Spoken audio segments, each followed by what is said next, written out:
the government is providing to vulnerable groups within the region.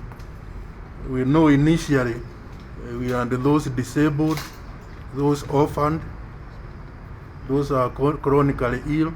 Before the advent of this pandemic, around the Nairobi region we were supporting 21,000 people through cash transfer.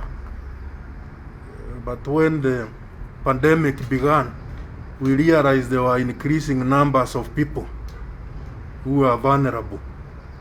And right now we are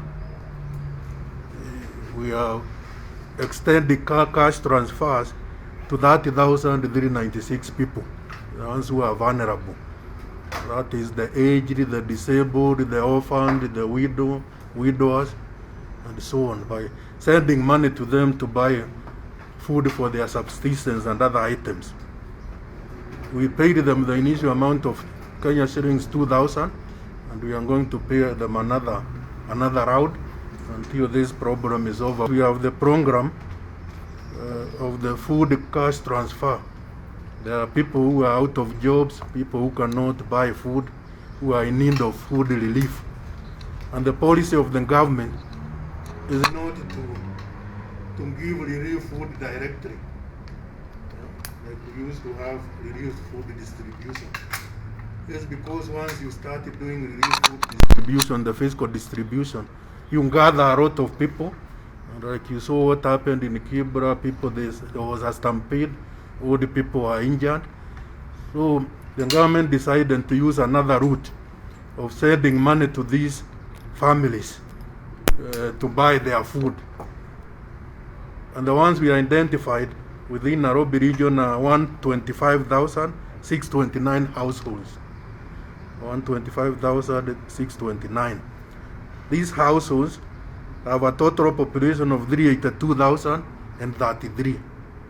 These are the people who are receiving weekly cash transfers of 1,000 shillings every week to buy food.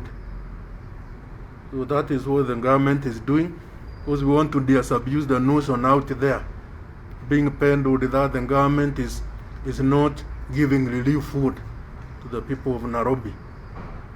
It is not the physical food we are giving, it is cash. Then they buy the food. I think also we want to correct an impression which has been created in the last few days. The issue of demolitions in Ruai. We want to state categorically, because I've seen that item in the Citizen TV, alleging that houses were being demolished on Tuesday night. We want to categorically say this is not true. That operation of repossessing land for sewerage ended a long time ago.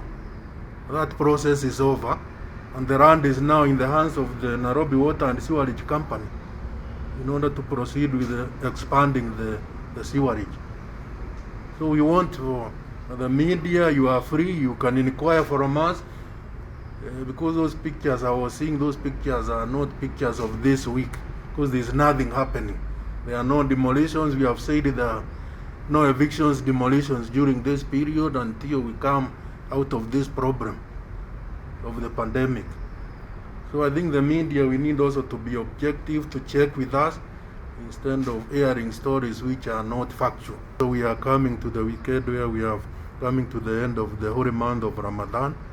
And as usual, I'm very happy the religious leaders of the Muslim faith have appealed to their worshippers to celebrate this important event in their religious calendar while at home, because we don't want to encourage public gathering which may lead to infections. So we want the cooperation of everybody. We wish them well as they celebrate Eid Fitri. We know Monday is now the day which has been declared a public holiday. The police do not do contact tracing alone. And that is why you saw in our ministry the Daktari who was just left before you came in. The reason is the Daktaris